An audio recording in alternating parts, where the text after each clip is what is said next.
and the United Kingdom have engaged in building strong ties through multifaceted bilateral relationships across the arena of trade, commerce, defense, education, health, and technology. With the ever-growing bilateral relations and a strong sense of connection through history and culture across centuries, it becomes all the more essential to introspect over the future opportunities as well as challenges which the foreign relations of India and the United Kingdom endeavour into. India at 75 Videsh Niti Distinguished Lecture Series is an initiative of the Ministry of External Affairs, Government of India, to help young minds understand how the Ministry of External Affairs of India functions and how foreign policy actually works. The Department of Political Science, Faculty of Arts, and Atal Bihari Vajpayee Institute of Policy Research and International Studies of the Maharaja Sayajirao University take this opportunity to jointly organize a lecture on the India-UK relations in the contemporary context, opportunities and challenges. And I heartily welcome you all for today's lecture. To officially initiate this session and this event, I welcome Professor Amit Bhalapya, Director, Atal Bihari Vajpayee Institute of Policy Research and International Studies and Head of the Department of Political Science, to give the welcome address.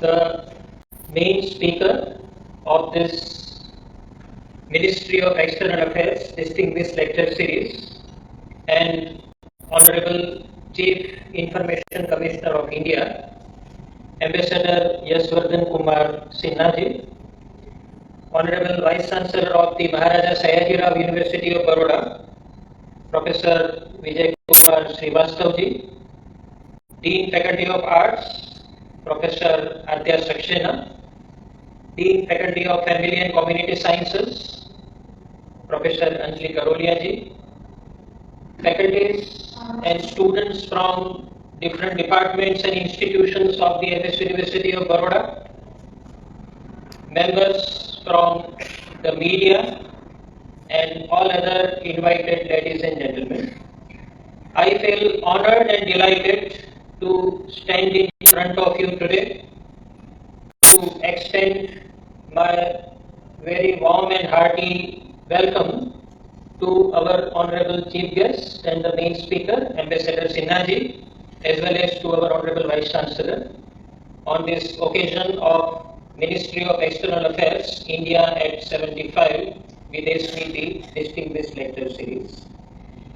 I won't take much time because we are running behind schedule, except to say that this particular event has a different significance for us because usually persons from academic background come and address us in different seminars, conferences and other such lectures.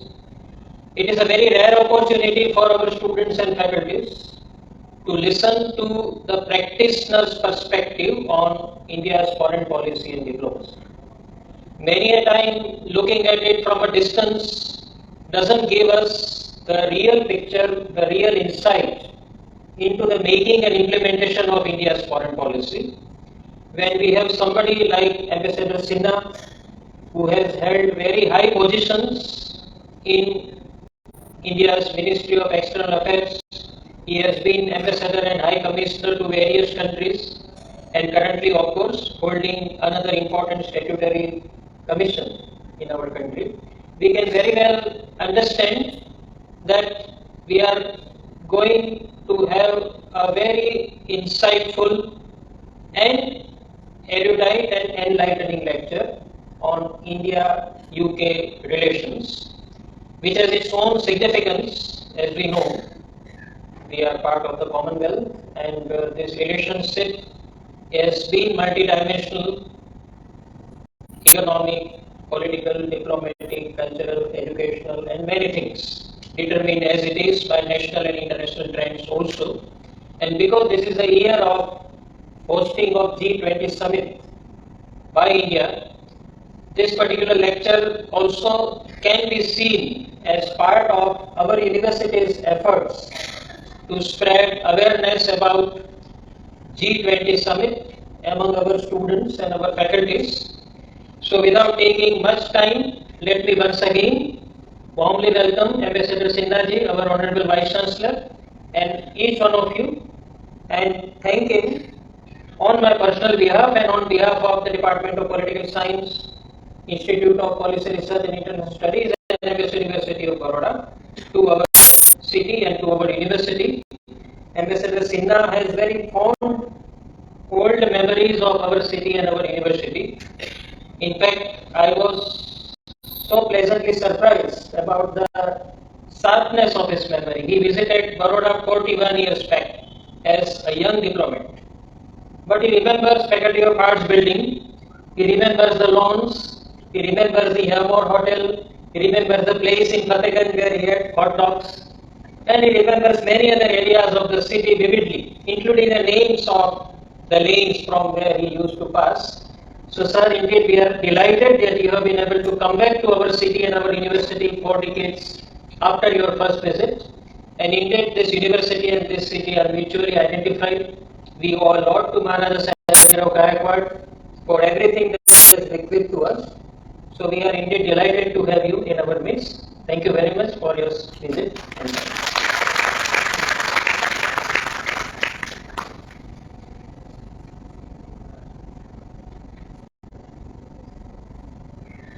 Let us extend our sincere gratitude to all the dignitaries present here. I would request Honorable Vice Chancellor of the Maharaja Sayajirao University, Professor Dr. Vijay Kumar Srivastav, to welcome Ambassador Yashwardhan Kumar Sinha, sir.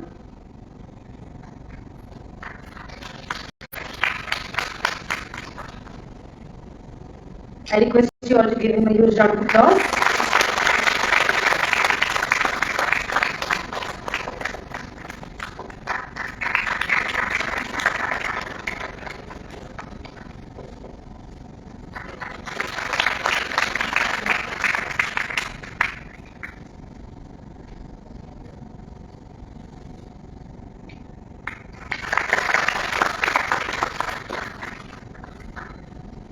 I would now request Professor Amit Dholakia, Head of the Department of Political Science and Director of the Institute of Policy Research and International Studies, to welcome Ambassador Yashwardhan Kumar Sinha, sir, with books.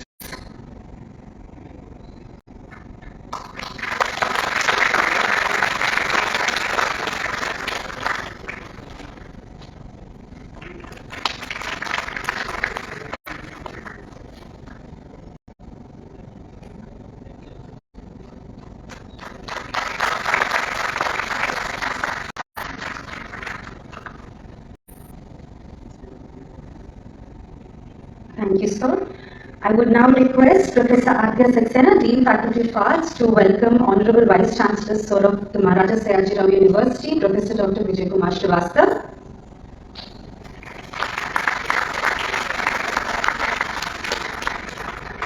Thank you to all of you. We have among us, as we mentioned, we have with us Ambassador Yashwardhan Kumar Sinha, sir, the present Chief Information Commissioner of India and the former High Commissioner of India to the United Kingdom. Giving a very brief introduction to his grand tenure, a former diplomat, Ambassador Yashwardhan Kumar Sinha has served as India's High Commissioner to the United Kingdom and Sri Lanka. He has held several positions of grave importance during his days as a diplomat and has been instrumental in managing diplomatic relations under the Ministry of External Affairs between India and several other countries across regions of South Asia, Middle East, Europe and South America. He has also served as a counselor at the Permanent Mission of India to the United Nations, New York. Presently, Sinha sir is the Chief Information Commissioner of India since 2019. A very warm welcome to you, sir, and the stage is all yours to please give us your talk on India-UK relations. Thank you, sir.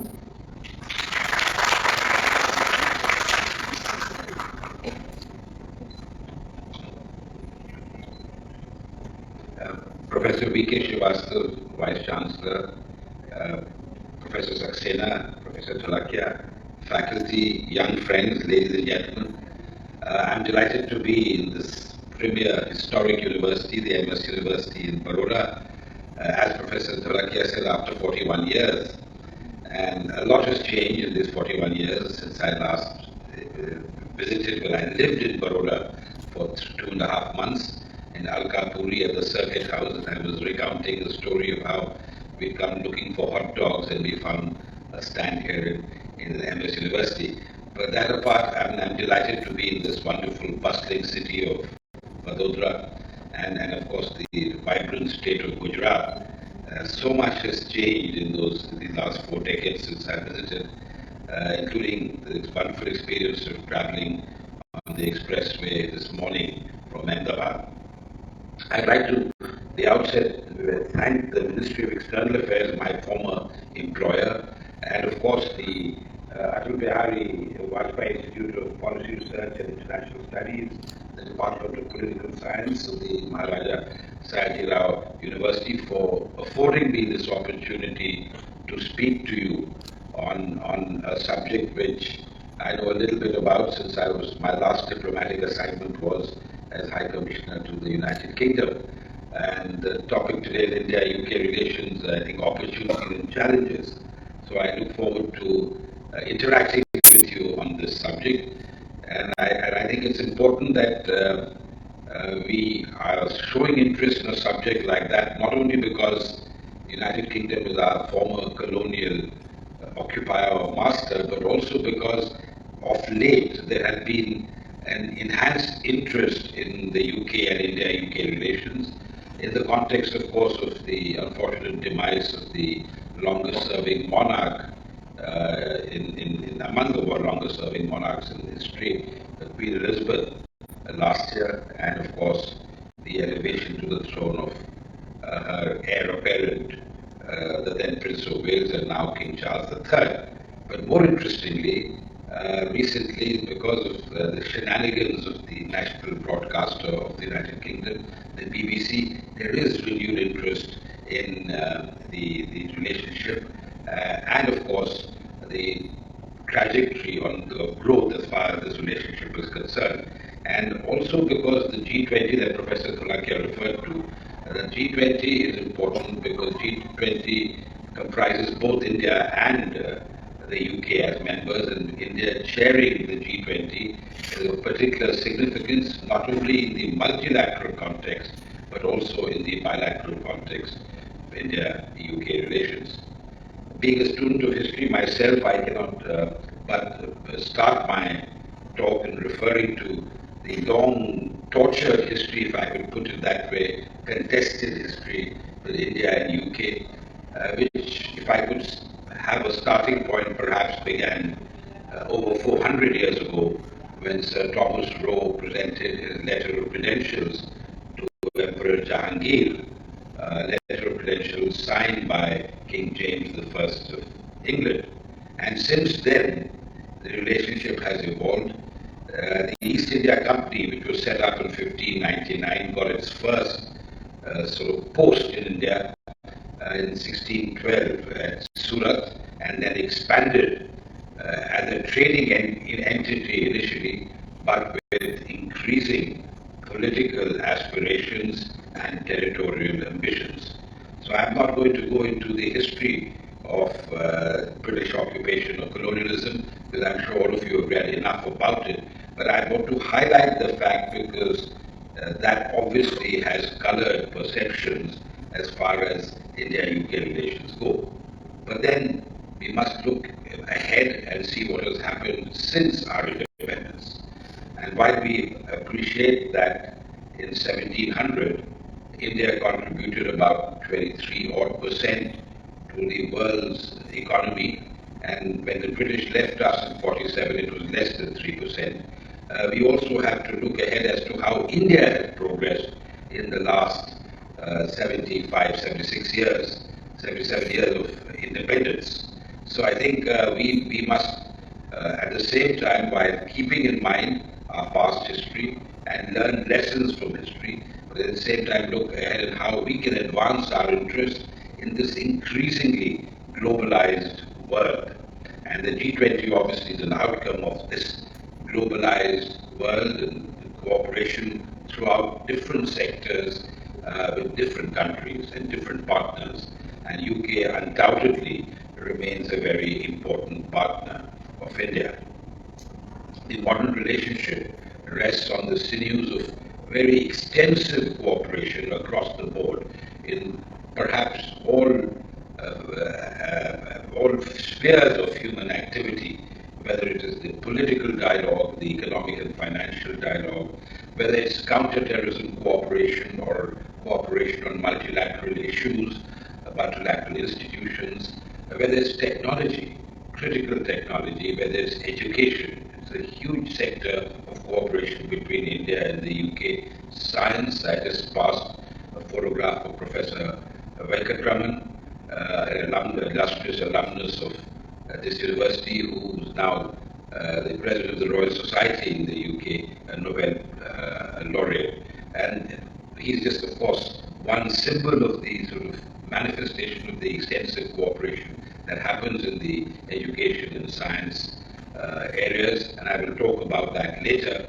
But just to highlight the fact that this cooperation between our two countries, this relationship, while contested and has a history behind it, has moved far ahead beyond what it was in 1947. And that is because India has progressed. And in the last 8 to 9 years, the progress that India has witnessed has also elicited not just admiration, but I dare say a little bit of envy too. And as a result, you have attempts to try and belittle or undermine India's growth. But this is something when a rising power aspires to greatness, there are others, obviously, who are not happy. And in that context, I'm not saying that the United Kingdom is not happy. I'm sure it's very happy at India's progress. But just to point out, just a few months ago, India overtook the United Kingdom as the 5th largest economy in the world. Now, it is quite a reversal of roles in what happened earlier in our history, and now India itself is setting the trend. India is no more what we call a note taker or a system taker. India is now a system maker. It makes the rules along with others in a committee of nations, and that's important because those rules affect all of us, whether they are rules made bilaterally or whether they are made in the United Nations multilaterally. So these rules, when they are framed, India is very much party to it, part of it, and in fact leads the initiative. And as far as the G20 is concerned, India would be and has been taking a great deal of initiative to ensure that the presidency, which is this year, is both productive, meaningful, and serves our national interest as far as also the larger global interest.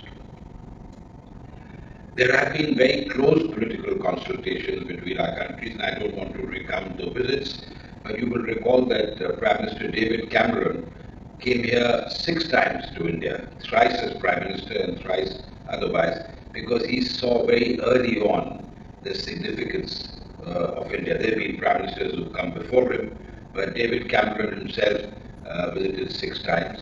You had, of course, Prime Minister Theresa May come in once, and then, of course, Prime Minister Johnson. But the real, in my opinion, the real trendsetter, the real sort of landmark visit was of our Honourable Prime Minister Shri Narendra Modi ji, when he visited the UK in November 2015 and then again in April 2018. And I had the good fortune of being the High Commissioner during the second visit for the Commonwealth Heads of Government meeting in April 2018. And the role that India played in ensuring that there was a smooth succession as the head of Commonwealth. And I'll refer to that later on. But the Prime Minister's visits, both these visits, sort of laid the foundations of what today is, we find as far as the India-UK relation is concerned, the way the trajectory of this relationship has gone in the last few years. And the reason being that India is looking for partners not exclusively, but India is looking for partners everywhere. And India recognizes that there are countries, especially in the West, who have a great deal to contribute to India's success story, to India's growth and development. And that is why I think our foreign policy is geared towards improving relations with everybody, but particularly with countries, important countries with which we have good relations and have had a history. As far as the UK is concerned, it's no more what it was a few decades ago. In fact, I dare say a pale shadow of what it was a few decades, or at least a century ago, definitely. But still a very important partner of India.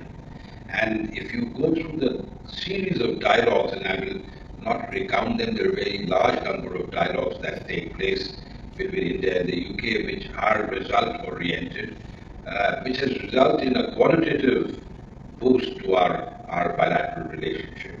And I think that is important, but also important is that if you want to build a strong relationship, it needs a strong foundation. And in this day and age, personal friendships, political outreach plays a very important role, but a bigger role is played by the economic content of that relationship, particularly for a country like India, which is still a developing country, though has progressed remarkably in the last decade or so. Now, if we look at the content of the India-UK relationship as far as the economy goes, I'm afraid it is a bit underwhelming. The bilateral trade between India and the UK in the last financial year, 21-22, if I remember correctly, was 25.7 billion pounds, which is not as much, not true to the potential that it holds for our bilateral trade. And the UK was not even among the top 15 trading partners of India, though India was the 12th important trading partner for the UK. India's trade, the balance of trade is very much in India's favor, but one thing that these figures conceal is rather two things. One, that the services sector contribute a huge amount to the volume of bilateral trade. And that is because both societies, both countries are knowledge-driven societies, knowledge-driven economies, and have much to gain from each other, particularly us because, as I mentioned earlier, the education sector is very important, and the UK still has among the best leading universities in the world across the fields, across the specializations. So I think a large number of Indian students still aspire to go to the UK and study, which is a good thing, and I will talk about that later. But the sinews of this relationship has to be built around economic cooperation. The second point, which these statistics do not reveal, is the very close relationship in the investment field. UK was the largest G20 investor into India till 2 years ago, and now it is, if I remember correctly, the third largest, and the sixth largest investor into India. If I remember correctly, the last figure that I saw, the cumulative FDI into India from the UK was around $32.5 billion, which constituted around 5.3% of the total FDI into India from outside. So this again is a very significant relationship. But it's not a one-way street. While the UK has very significant investments in India, India has very significant investments in the UK. In fact, India is the second largest foreign investor in the UK, having created over 120,000 jobs, 120,000 jobs in the UK. There are around, if I remember correctly, about 80 odd companies that have contributed significantly to the growth of the UK economy. And we are the second largest investor last year, behind the United States, ahead of China. Now that is quite an achievement, I would say, because China by far is a very important player as far as FDIs go, and both inward and outward. So I think the position that India holds in the UK in terms of the economy is very significant. And if you add what the Indian diaspora contributes, then you would truly appreciate the picture. The last census, if I remember correctly, the Indian diaspora was numbered about 1.8 million. That is about 18 lakhs. And this is over and above the 3 lakh NRIs who hold Indian passports. So that is a significant presence there in the UK. And they, in turn, contribute a huge amount. The Indian diaspora, though 1.2 or 3% of the population of the United Kingdom, contributes over 6% to the UK's GDP. So you can imagine if you add what Indian companies are doing there, what India has done in the UK, and the diaspora that resides there of Indian origin, and what they have contributed, you can then truly appreciate how significant India is in the, or India and Indians are as far as the United Kingdom is concerned. I will jump to education because I think that's something that might interest you. In the education sector, since a long time, we have had Indians going, since centuries actually, Indians going abroad to the UK in particular to study. I remember 100 years or 120 years ago, it was not very common for an Indian to go to the UK to study. And now it is very common. It's become so common that when there are problems, it becomes a bilateral issue between the two countries. So I recall whether it's 2016 or 2015, the UK changed its policy for students, international students, not just Indian students, international students, which affected India, of course. They had a post-study work visa for 2 years. They reduced it to 4 months. And that created a lot of problems because Indian students and others who go there spend a lot of money. Their parents would spend money, they would take loans, etc. And they would normally expect that they would be able to work there and contribute a little bit in paying back those loans. But when you have a 4-month visa to work after you graduate or you've done a degree or a post-grad degree, then in those 4 months, one, you will find it very difficult to get an employer because no employer is going to hire you for 4 months. And even if they do, it would be at less than minimum wages perhaps. So I think that policy shift created a huge problem for Indian students and others, and the numbers of Indian students fell dramatically.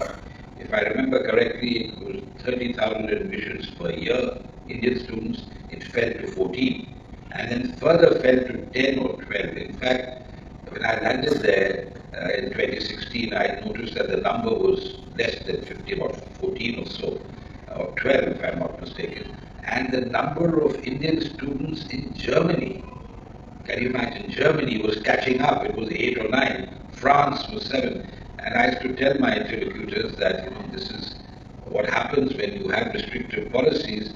The natural preference for an Indian student would be to come to the UK, given our common history and language and systems, etc. Even our educational systems have been patterned to some extent, were patterned on the UK system. In England, I myself did my Indian school certificate, which was earlier called Senior Cambridge, out of the UK. So I think it's clearly shows that Indian students normally prefer to go there. They have alternatives in the United States, Canada, and Australia, which offer a similar, if not better, better environment to study and perhaps cheaper too, at least Australia and Canada. But the UK remained an important destination for Indian students. So we took this issue very strongly with the UK government. And when Prime Minister Theresa May came in November 2016, there was hope that she would rescind that policy.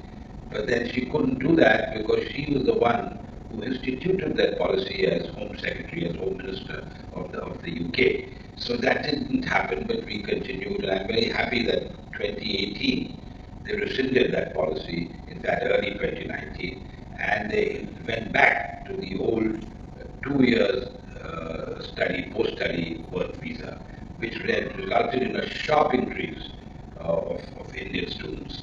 I believe now, I was told that last year, over 80,000 Indian students had applied and got visas to study in the UK, which is what it should be in terms of what are the possibilities and what Indian students can gain and what India can gain as long as these students come back and contribute to the development of India, and it's not a one-way sort of brain drain what happened earlier. But given the state of the UK economy, I think a large number of people would hopefully be coming back. And that's where I want to switch to Brexit, because Brexit is another important milestone that has determined or shaped India-UK relations in the recent past. As you're aware, the UK opted to leave the European Union in a referendum which was conducted in June 2016.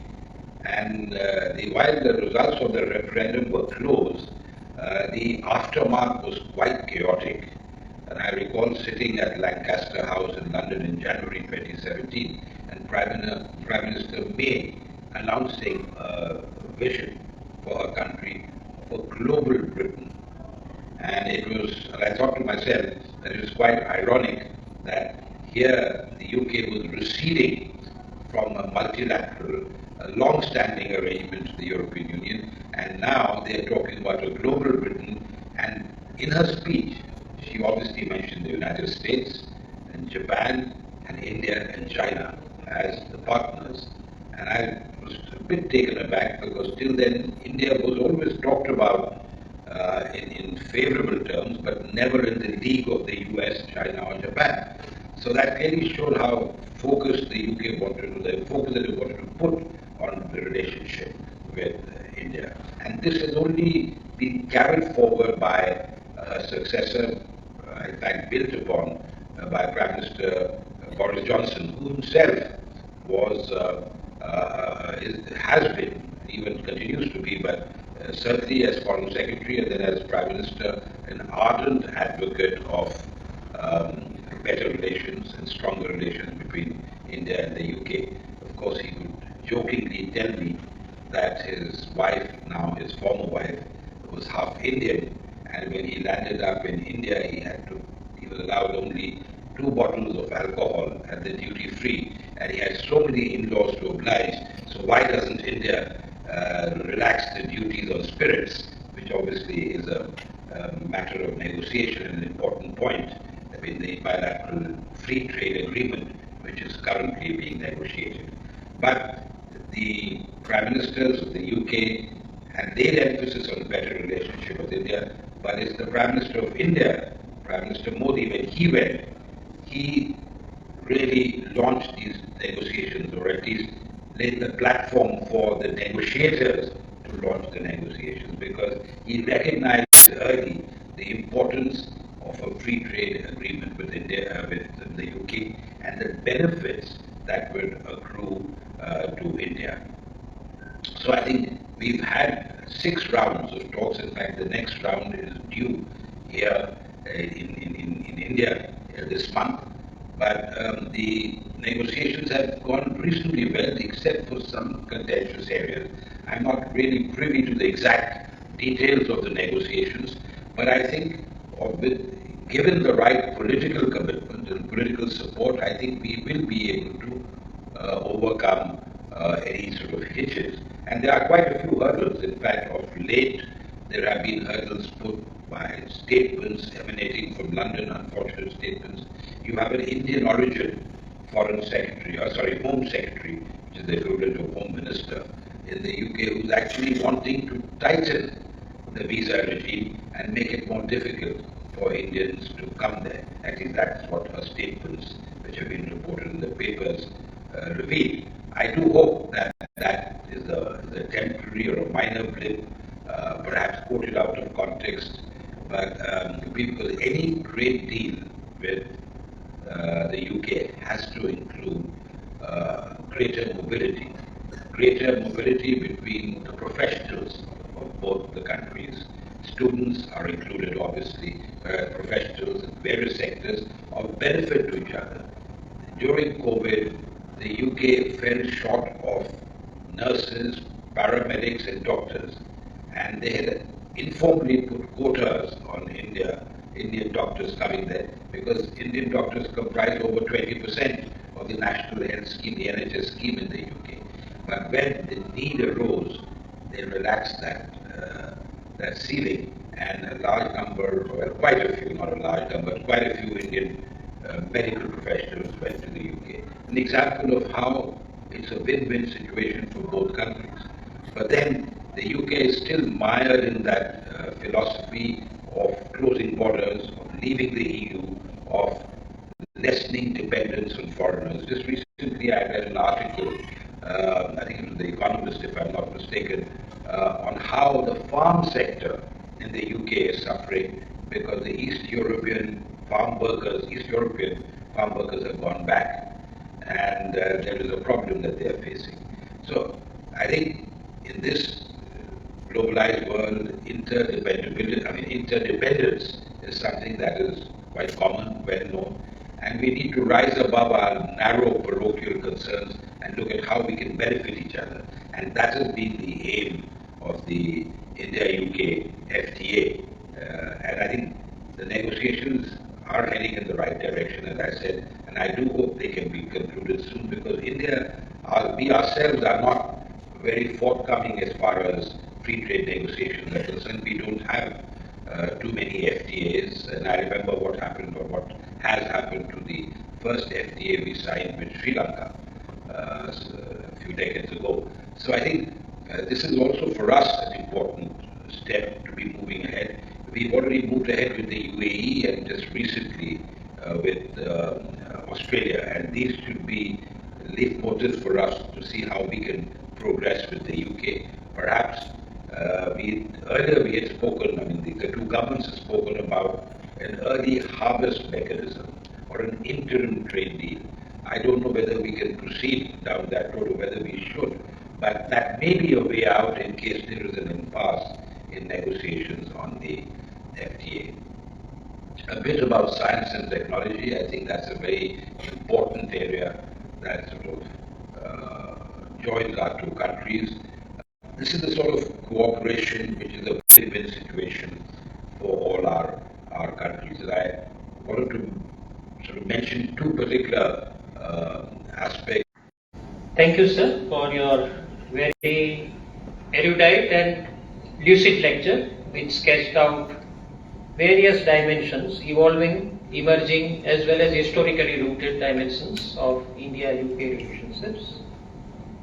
Just one piece of information when it comes to to know more about defense partnership and also tourism, as British tourists are one of the most in numbers among foreign tourists. And also if in UK's top 5 political positions, we have 2 Indian origin people. So does that really have any negative or positive effect, or it remains the same? I just wanted to know because many people were taking proud, so I just was curious. Thank you. Neeraj? Good afternoon, His Excellency. My name is Neeraj and I'm a PhD research scholar at the Department of Political Science. Sir, first of all, thank you for your comprehensive and insightful presentation on India-UK relations. I have a question which is pertaining to the current scenario which is happening between India and UK. So, do you think that the India and UK ever be allowed to shape through the media propaganda and vested interest, as the principle of diplomacy will never allow this? So, would like to know your take on this. Thank you.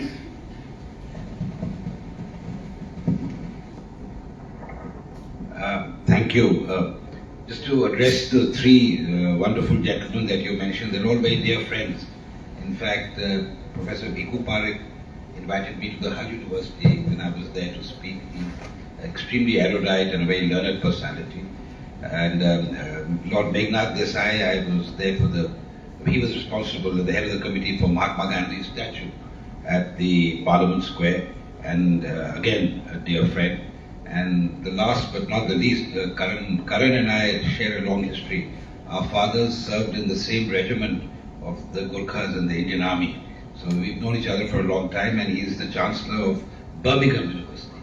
So I had a lot to do with him. I must tell him that I visited here. But sorry, to address your questions, On the defense partnership, I should have touched on that because that's a very critical aspect of our cooperation. And it's of long standing. Most of our equipment that we've had when we became independent were British equipment.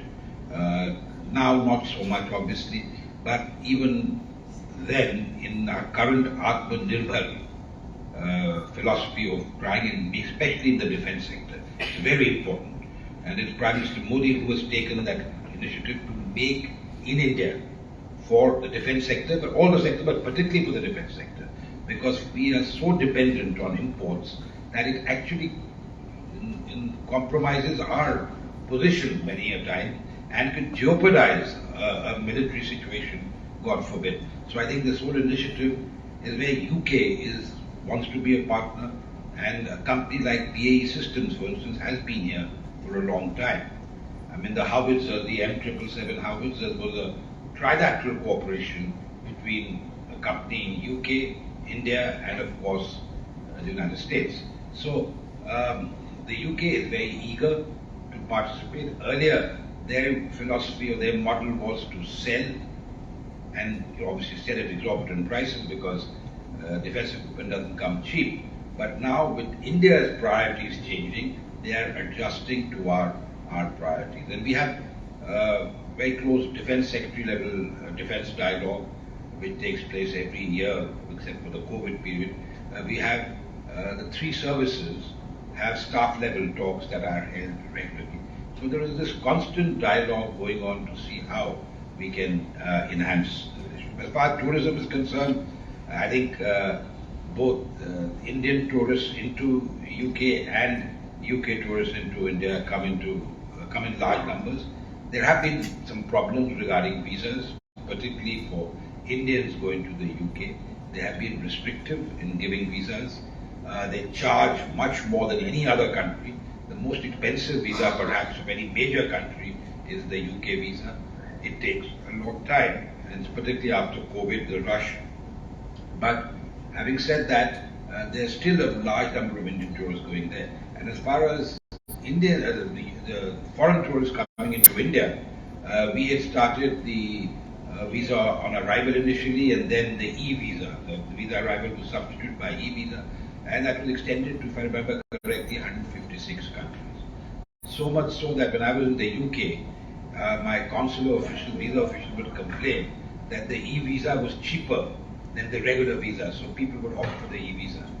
So I think there has been a constant exchange as far as tourism is concerned, and that's good because the more people travel, because it's at the people's level that you really need to build that relationship. And of course, you mentioned about senior Indian origin politicians. We've had senior politicians in the past. I mean, recently when I was there, you had the Home Secretary. Now you have a Prime Minister. And these people, I think, a lot of, I can speak for the former Home Secretary, Ms. Preeti Patel, and of course Mr. Rishi Sunak. They are committed to the bilateral relationship.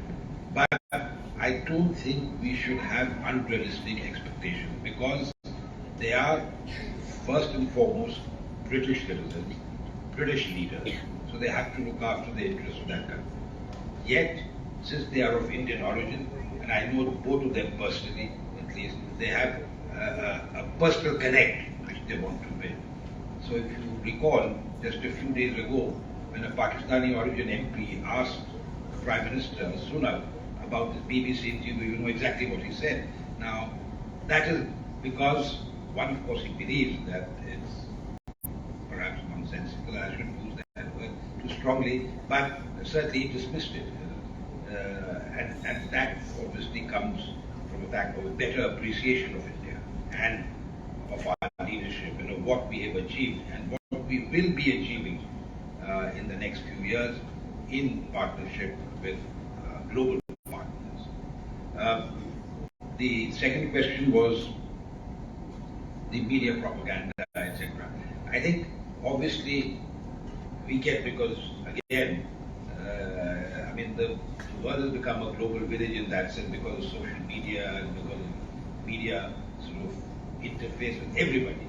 It's right in front of you, in your homes, in your smartphones, etc. So obviously people get sort of excited or influenced by developments that come, but then you must take a larger big view of what has happened and or what is happening. And there will always be vested interests, and I touched upon that where India, being the colonized country, has now overtaken the colonizer. Now that obviously, and I mean, it will happen in human nature, causes heartburn in a few. People find it difficult to accept how India could be marching ahead like that. So that you will find attempts to, and you know, attempts, and I use this it's a slang, to cut India down to size. There will be attempts, not just in the UK but elsewhere too. But we should take it with a pinch of salt, simply because we are now a mature big power, a rising big power, and we have the capacity to absorb this pinprick here and there. We have to keep our sort of eyesight. We should look at the larger picture, the goal that we've set ourselves, and not get distracted by this. I mean, that's what I condemn it, but I find that we should not overblow it too much and keep it in perspective.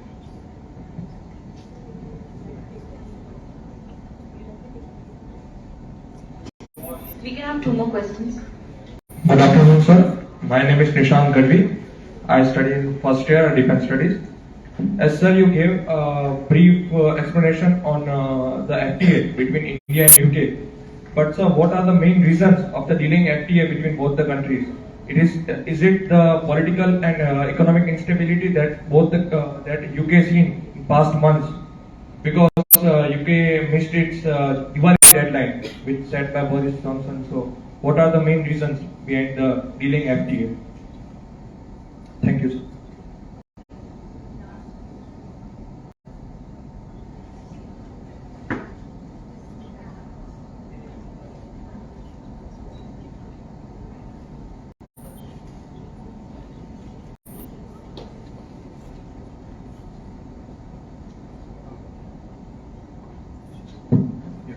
Good afternoon, sir. My name is Tanumoy Ghosh from the Department of History.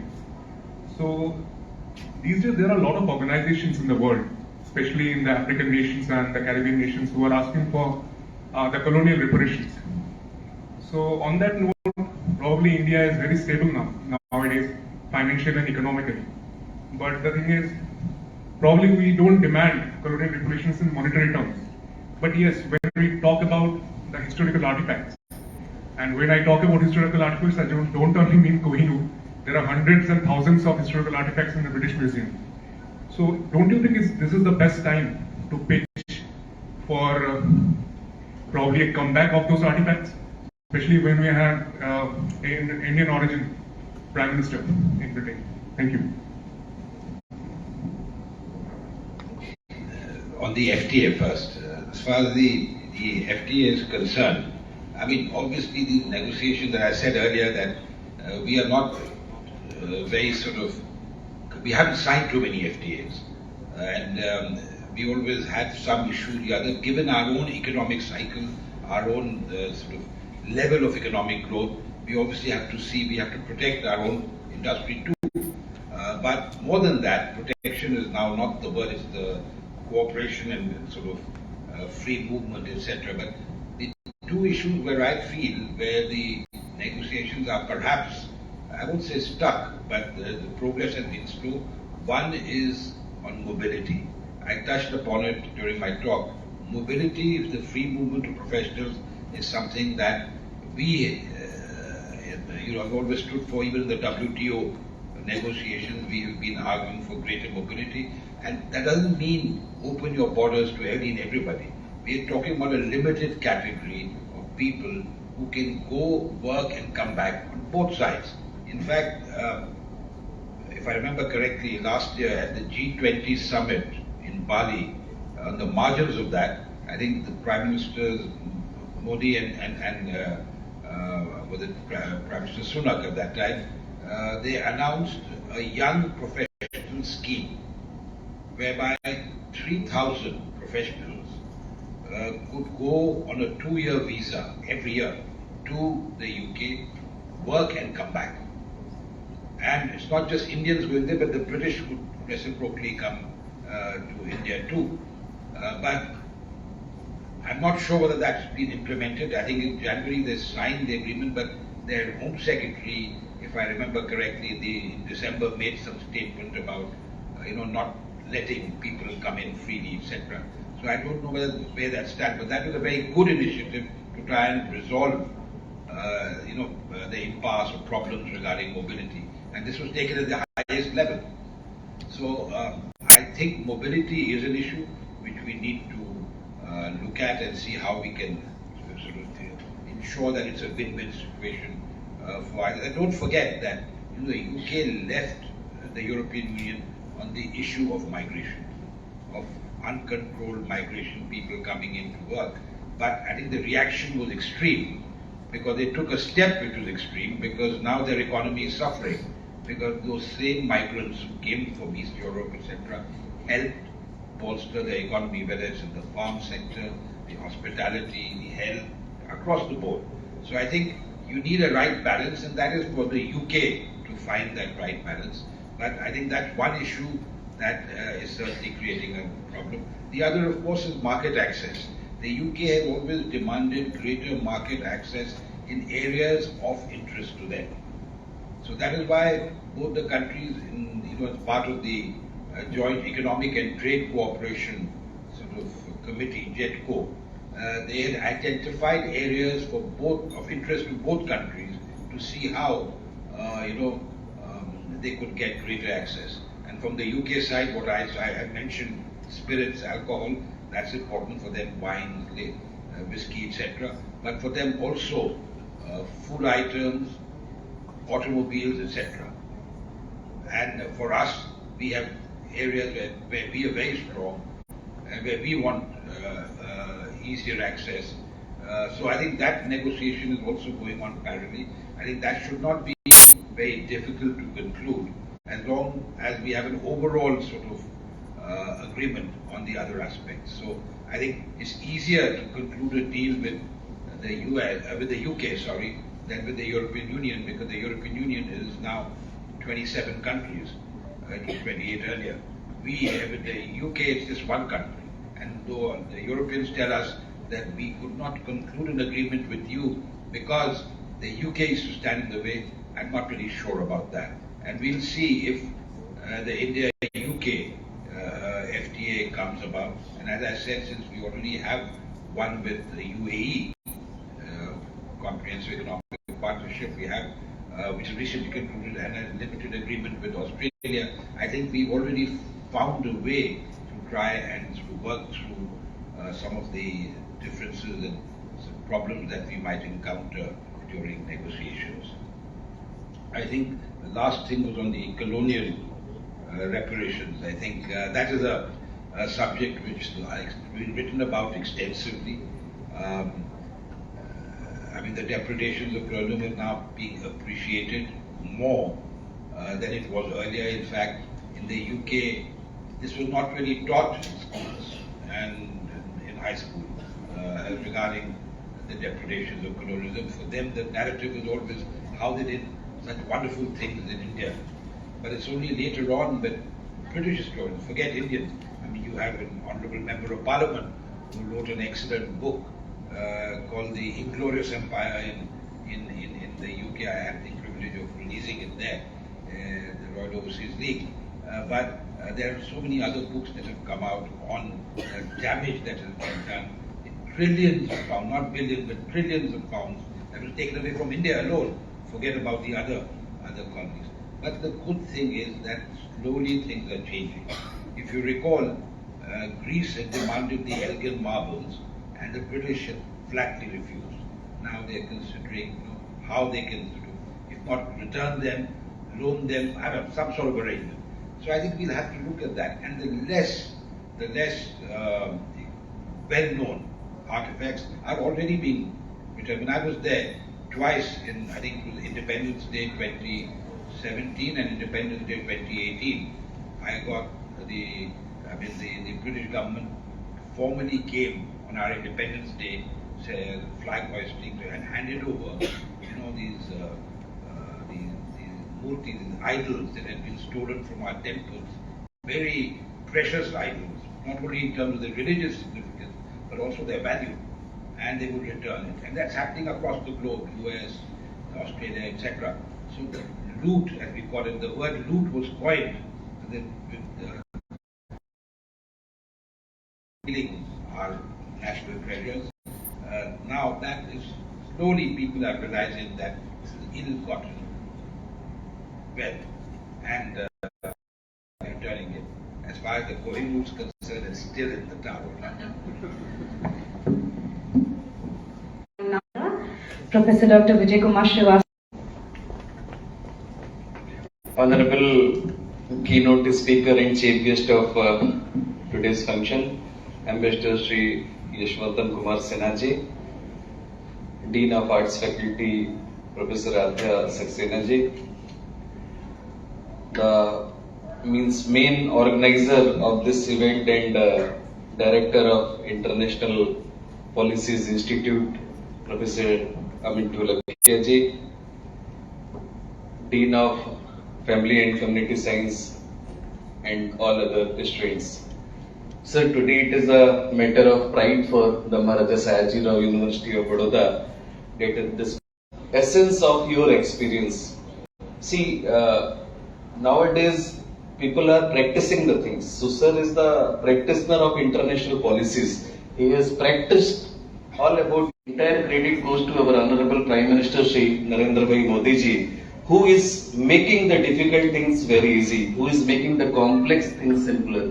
And in this manner, in this lucid manner, India is going ahead. And recently I was listening the television news in which it has been told that this 2023 is the year declared by IMF, International Monetary Fund, that India will be having highest GDP, that would be 6.1%, although USA is having only 1.4%. So this is say the difference, you can understand. If you talk about UK, when we were kids, we were understanding that East India Company, they have ruled us, right? But now our Indian origin people, Rishi Sunak, he is ruling UK. So this is what the change. You can see now the trend is totally different. Means where we were and where we are. You can just make the comparison between this. Our Honorable Minister of External Affairs, Shri Jaishankar ji, also visited this university and we have launched this book, Modi 820. And Jaishankar ji has written one chapter in this book. So that is, I request to all the audience also to read this book. This is really very, very useful book as far as the international policies are concerned. All those who have worked with our Honorable Prime Minister, they have written one chapter. So I request to all the audience, just go through it and then you will find the essence. In a slower manner, but in the steady manner, we have gone ahead. So that is what is required. Means slowly, earlier people were thinking that all the time our Prime Minister is visiting all these countries. And today we are getting the results. The type of friendship, the type of strong bond, the type of strong relation which we are having today, it was never before. So just credit goes to entire team, including our Ambassador Sri Yashwardhan Kumar Sinha ji, who has worked in UK, and naturally, when our ambassador is there, the key role in that particular country, and the credit goes to the ambassador of that particular country. So we are really thankful to you, sir, that whatever the relation we could build with United Kingdom, that is really appreciable. It may be say the foreign policies and say the system maker. A very good term means I just heard from you. Policy maker we have heard earlier, but now we have become system maker also. India has become system maker. They are producing say the system for the other countries. So that also it's a credit to our nation that we could build such type of strong relation. We could build such type of strong economy by more investment by these countries. So this investment part which is coming to the India, now we are moving from India to new India. So naturally we are expecting $5 trillion economy in future. And this type of small attempts will certainly make us self-reliant. आत्मनिर्भर की बात जो हम लोग करते हैं, निश्चित तौर पे ऐसे छोटे छोटे से जो प्रयास हैं हम लोगों को निश्चित तौर पे 5 ट्रिलियन इकोनॉमी की साइड पर ले जाएंगे और भारत देश जो है हमारा है उसको विश्व गुरु जो था एक बार फिर से, क्योंकि ऋषि सुनक जी वाला ये एग्जाम्पल मुझे बड़ा अच्छा लग रहा है कि एक समय पर ब्रिटिशर्स हम पे रूल कर रहे थे, आज एक इंडियन ब्रिटिशर्स पे रूल कर रहे हैं। ओरिजिन तो इंडियन ही है, तो इसलिए ये हम लोगों के लिए बहुत ही गौरव की बात है। हम लोग किस तरह से उसका बेनिफिट लें। सबने एक बहुत अच्छी बात ये भी बताई कि आपके लिए क्या अपॉर्चुनिटीज है। Today you are studying in MS university, but in future what are say the opportunities in UK? Some 3,000 people are having say the migration or mobility, so you people can also take advantage of such type of facilities which are available in UK. You can take advantage of benefits of international policies, particularly in the field of education, research, healthcare, environment, climate change, etc., etc. These are say the hot areas. And also we can say the areas of mutual interest where UK is also interested, India is also interested. So we have already identified the areas of mutual interest where we can work upon. So sir, we are once again very thankful to you for your precious time which you have given to the Maharaja Sayaji Rao University of Baroda. On behalf of the Maharaja Sayaji Rao University of Baroda and on my own behalf, once again I thanks and welcome you. Thank you very much, sir. Thank you.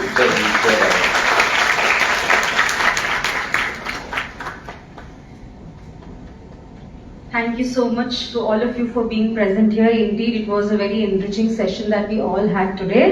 Now we come to the end of this session, and I would now invite Dr. P.P. Acharya of the Department of Political Science, the MS University of Baroda, to present the vote of thanks for the day.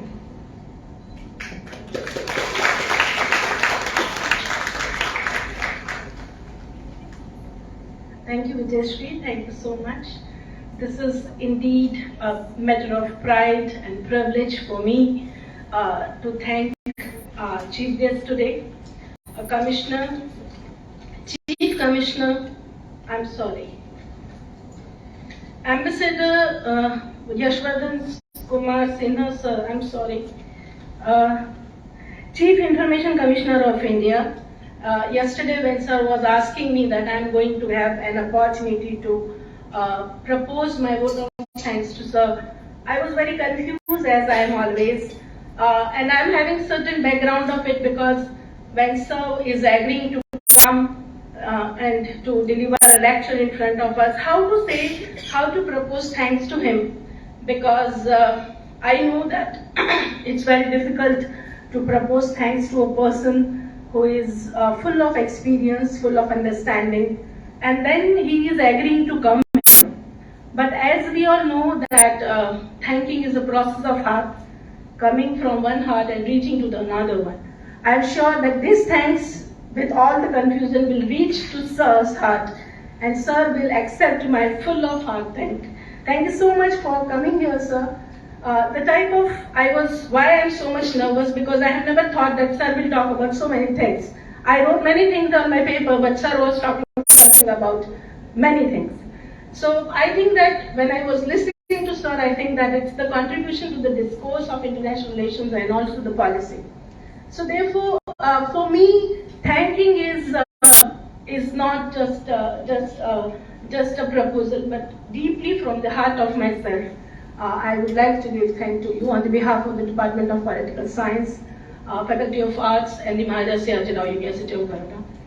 The another thanks, which is always due to our Honorable Vice Chancellor, Sir, Srivastava Sir, Dr. Srivastava Sir, for coming and agreeing to chair the session, because his presence is always motivating.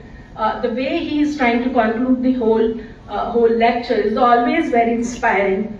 He is always trying to connect the issues that are being spoken, and he is always very encouraging. Thank you so much, sir. Your presence is always very encouraging. The another very important person because of whom we can have this event is Mr. Aipris Jain, and he is working as IFS, and because of him we could have facilitate you all to come here, and sir also could come here. So my special thanks to him as well. And my special thanks to Professor Dr. Chudasama sir. His support and his inputs are very important for us.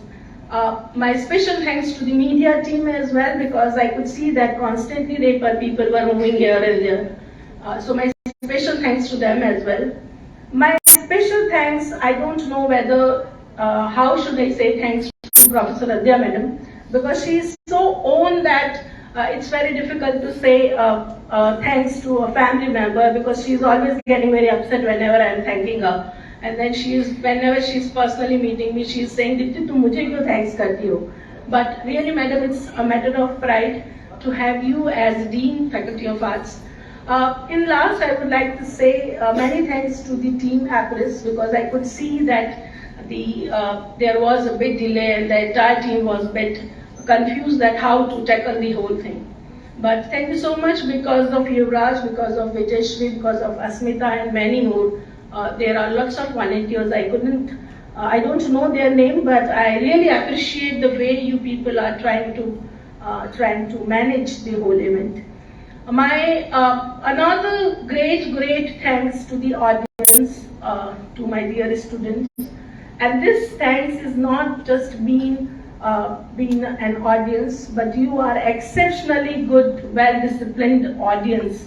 Because we know that there was a big delay in the event, but the way how you have maintained the discipline and the type of questions you have asked, I'm sure that Yashwadan sir will take very good experience, and he would have a very good impression about the MS University after 40 years. If you are visiting a place and if you are having such a wonderful audience, that he must be assured that it's not India who is rising, it is MS University also which is rising.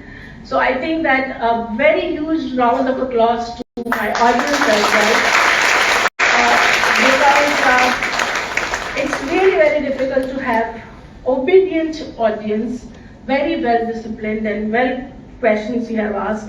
Thank you so much, and I'm so sorry in the initial of my speech I got a bit confused, and the whole responsibility goes to the speech of Yashwardhan sir, because he was speaking so well. I was thinking that before coming, and if I will say thanks to him, I will talk about his practices and these and that. But the way he was speaking, I thought that he has given a new challenge to me when I will go to the classes. Now new questions are going to come to me. And then I am going to shift those questions to Yashwardhan sir. That, sir, this is because of you I am having these questions. But really, sir, it's a matter of pride for me to come here. And again, in last, I'm sorry I'm doing this again, but I would like to thanks Professor Amit Dholiaga sir, because actually he has given this opportunity to propose the vote of thanks, which is, I believe, is completely a spiritual process where you can really thank somebody, which is not possible otherwise, because of experience, because of knowledge. You can't say thanks for knowledge, you can't say thanks for time, but still, sir, I really believe that people like you are the inspiration. I was sitting next to Nidhi, and when sir was speaking, Nidhi was telling me in my ears that I need to learn how sir is speaking. And I think that, sir, this is the reason why, for me, there are many reasons to say thanks, and this is the one of the reasons why I would like to say thank you. Thank you all. Have a wonderful day.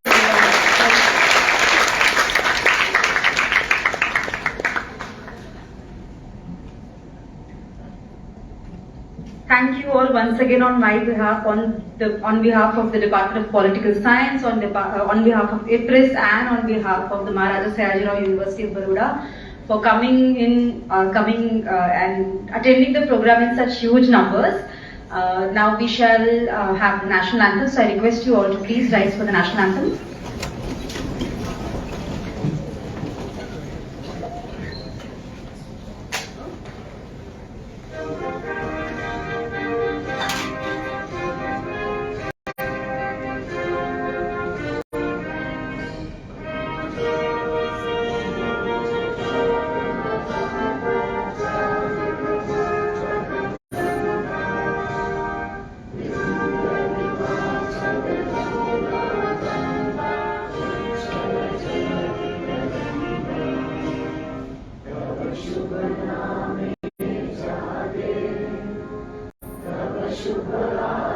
Shema.